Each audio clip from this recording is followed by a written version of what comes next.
l'État islamique n'est pas mort, il continue de frapper. Récemment, au Mozambique et en Indonésie. Bien sûr, le califat n'est plus ce qu'il était en 2014.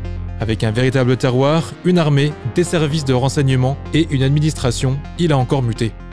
Plutôt qu'un groupe terroriste classique, l'État islamique serait-il redevenu le ramassis de mercenaires qu'il était à son origine ?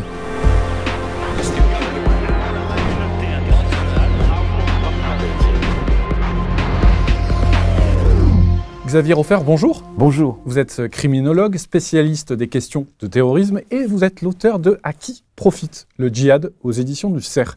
Avec les attaques au Mozambique, en Indonésie, est-ce que l'État islamique est en train de renaître de ses cendres et de s'imposer à nouveau comme le premier groupe terroriste au monde ?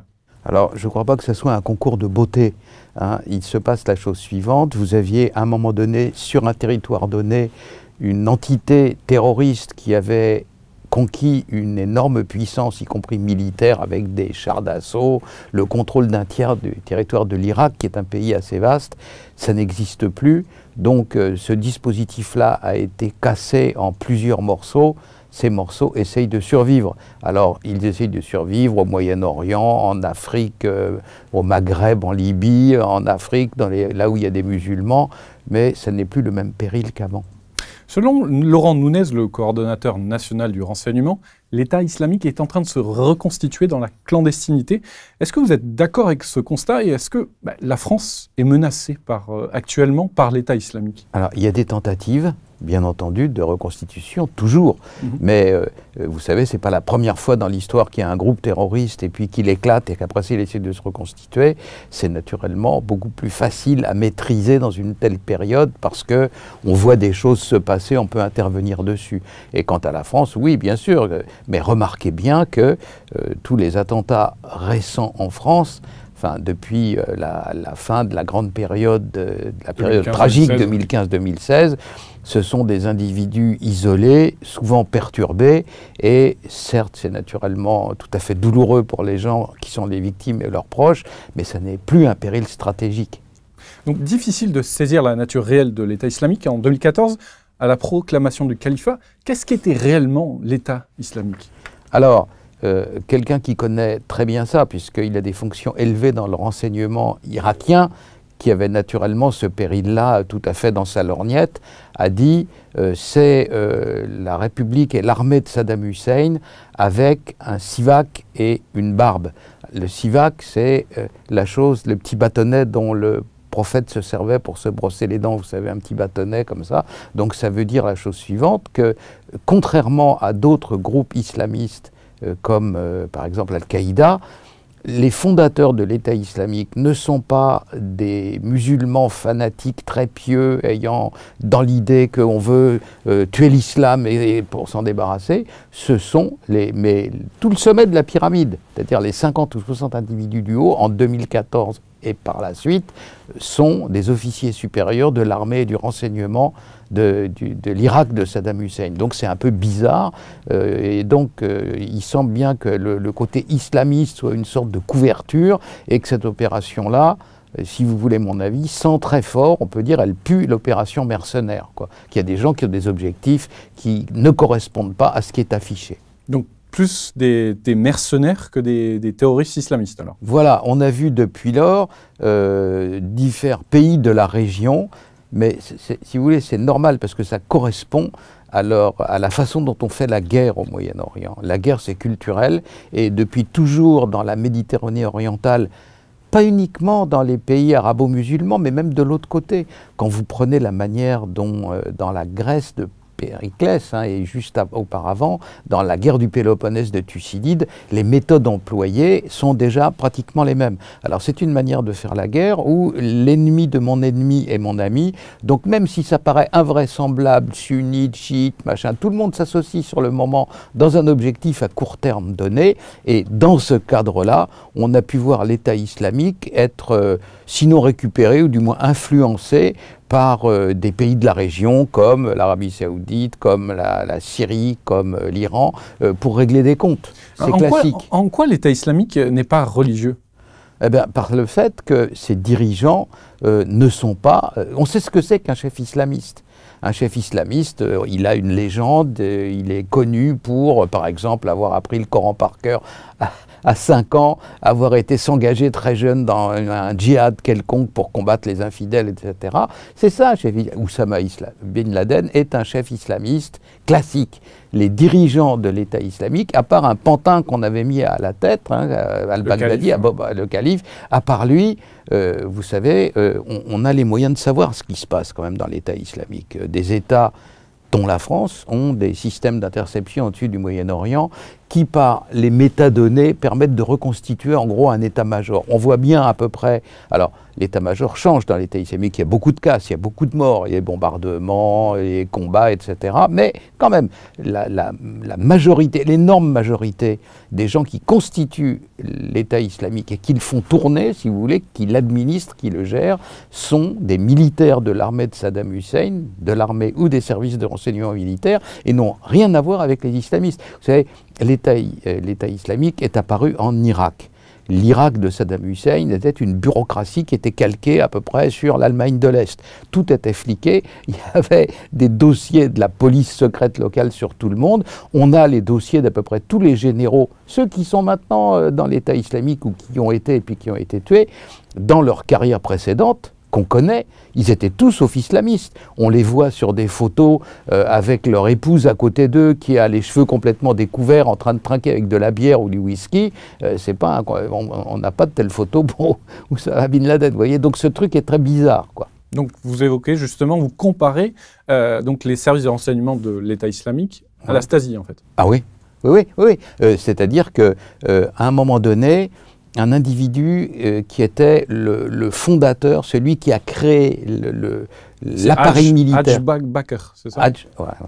Donc cet individu-là, qui est un colonel, bien entendu, du service de renseignement militaire de l'armée de Saddam Hussein, cet homme-là, des gens des services qui ont étudié de très près son cas, m'ont dit que c'est le fondateur du code source de l'État islamique. Vous savez, comme en informatique, le code source de Amazon ou quoi que ce soit, c'est-à-dire le noyau dur informatique, voilà, l'architecture, voilà, exactement. Donc cet homme-là, il était d'abord tout à fait laïque, hein, et puis il était connu avant, c'était un colonel dans l'armée, donc il avait des collègues, etc.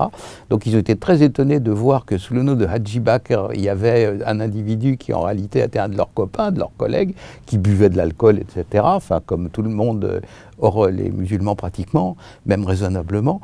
Et donc cet individu-là avait fondé dans l'État islamique toute la partie architecturale.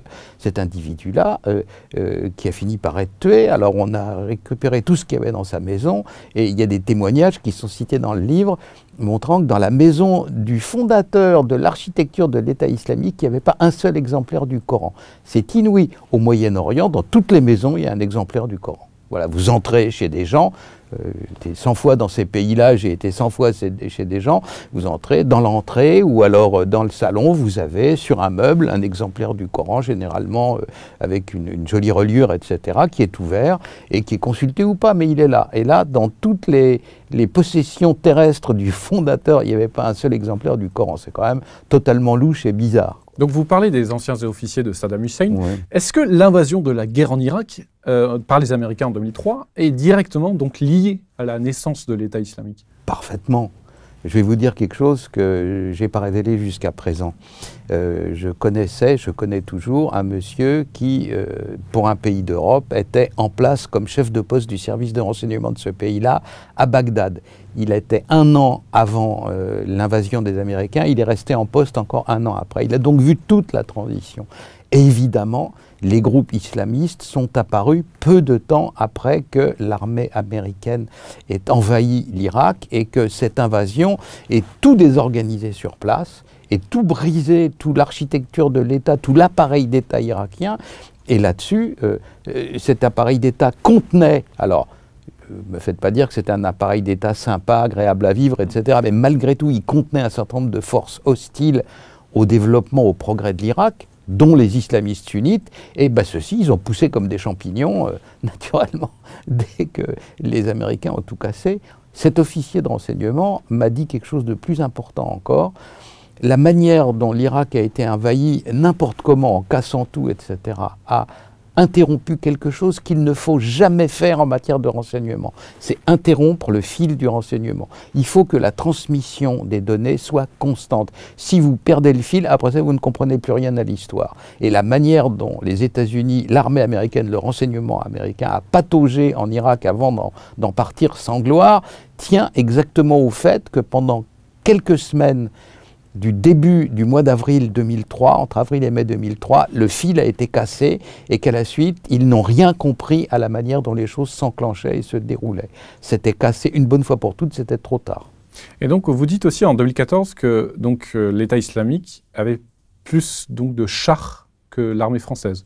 Bien sûr, bien entendu, comme c'était des officiers de l'armée de Saddam Hussein, ils étaient bien placés pour savoir où se trouvaient les stocks énormes qui n'avaient pas été utilisés pendant les quelques semaines d'affrontement, et également où se trouvaient les stocks d'armes que les Américains, de façon totalement inconsidérée, avaient déversés sur l'Irak dans l'idée de pouvoir y créer une armée mercenaire. Mais naturellement, comme les structures de l'appareil d'État avaient été cassées, chaque fois qu'ils armaient des mercenaires irakiens, ceux-ci se laissaient armer, se laissaient équiper, et 6 mois après, en fonction de leur allégeance ethnique, tribale, car il y a des tribus dans le monde arabe, ou alors religieuses, sunnites ou chiites, ils rejoignaient les milices du coin avec l'armement en question, comme ça faisait beaucoup à un moment donné, en 2014, quand il commence son offensive, lors de laquelle l'État islamique, ou l'armée irakienne, sous un autre nom plus exactement, va conquérir tout le tiers de la partie occidentale de l'Irak, celle qui est proche de la Syrie, au nord et à l'ouest. Eh bien, ils avaient, pour ce faire, plus de blindés et plus de véhicules, transport de troupes blindés aussi, que l'armée française. Vous vous rendez compte? Vous dites aussi dans votre livre que l'administration de l'État islamique est totalement calquée sur le modèle bassiste de Saddam Hussein. Bien sûr. Comment l'expliquer, ça? Parce que c'est la même chose. Parce que l'armée de Saddam Hussein et le parti de Saddam Hussein, bien entendu, dans une structure non démocratique.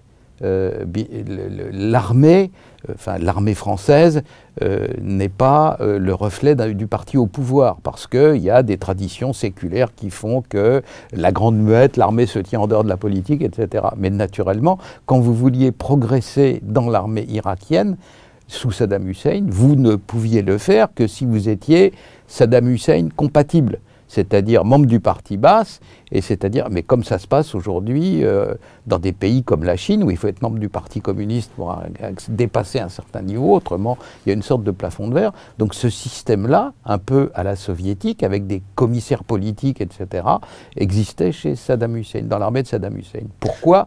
Pour éviter que les tendances, les Kurdes par ici, les Irakiens arabes sunnites par là, les Irakiens arabes chiites par ici, finissent par s'emparer de tout. Donc il y avait ce contrôle. Dès qu'il disparaît, on a des milices armées équipées avec les armes que les Américains, un peu légèrement, ont envoyées sur place.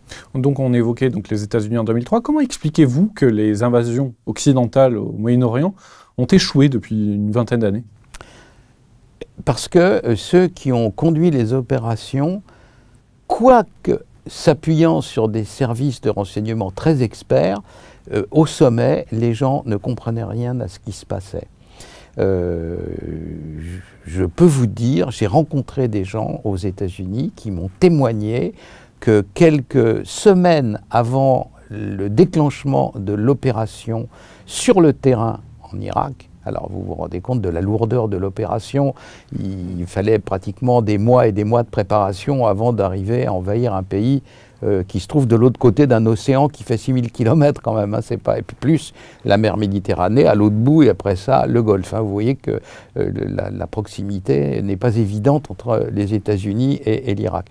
Donc quand la démarche militaire était bien engagée, un expert de premier rang de l'Irak a parlé avec le président George Bush, le deuxième, celui qui était président des États-Unis alors, qui ne savait pas la différence entre les sunnites et les chiites. Vous vous rendez compte? L'homme en question a témoigné, il a fini par témoigner. Alors, dès qu'on est en dehors des États-Unis, ils ne comprennent plus le monde extérieur dans le niveau de la haute sphère politique. Il y a au département d'État des gens qui parlent admirablement l'arabe, qui connaissent toute la culture arabe, mais ça ne monte pas jusqu'au sommet. Et une autre enfin c'est plus qu'une anecdote, ça fait froid dans le dos. Avant que le 11 septembre, vous savez, il y avait à ce moment-là un responsable de la CIA qui se trouvait tout au nord du Pakistan, à la frontière de l'Afghanistan, à Peshawar. Et cet homme était seul là-bas avec une petite équipe. Il supplie la direction de lui envoyer des renforts parce qu'il se dit les talibans sont en train de préparer un truc bizarre, je sens qu'ils préparent un gros coup, etc. Mais je suis tout seul, je ne comprends pas tout ce qu'ils disent, vite envoyez-moi du monde. Et donc il n'a pas de réponse à cela.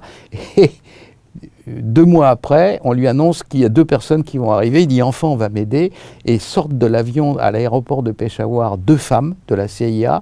Il dit vous êtes là pour m'aider? Il dit non, on est là pour vérifier la parité entre les hommes et les femmes, s'il n'y a pas de la diversité est bien respectée dans le poste de la CIA.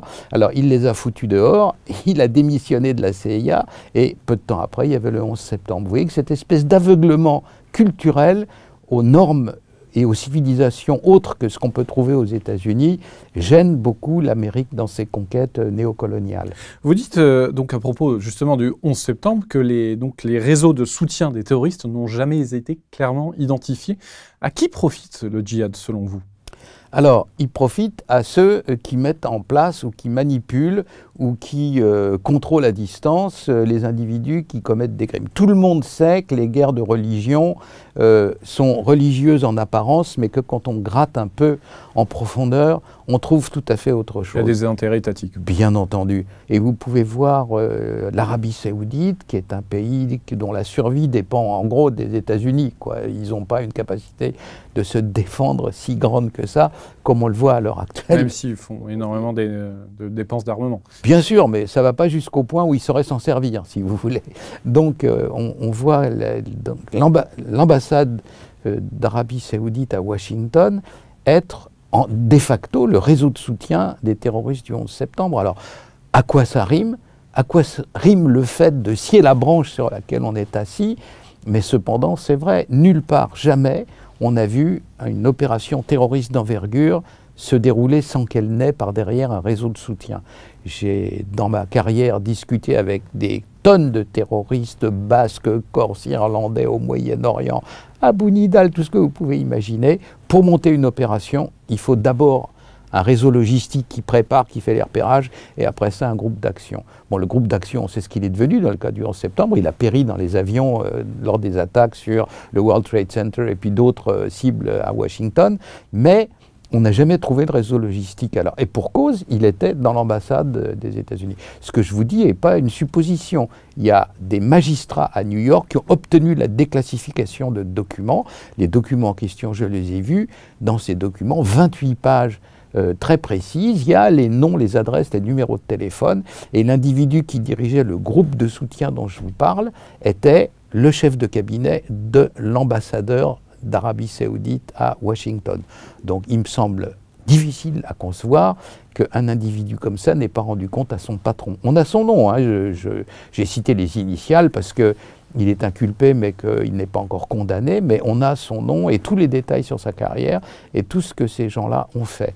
Les Séoudiens de l'ambassade ont accueilli les futurs kamikazes là, du 11 septembre, ils les ont logés, ils les ont financés pendant plus d'1 an, ils les ont accompagnés à droite à gauche parce que ces individus connaissaient mal les États-Unis, ils sont occupés de tout leur environnement et ils se sont évaporés quelques jours avant le 11 septembre, ils sont retournés en Arabie Saoudite, sans doute là aussi parce que leur mission était accomplie.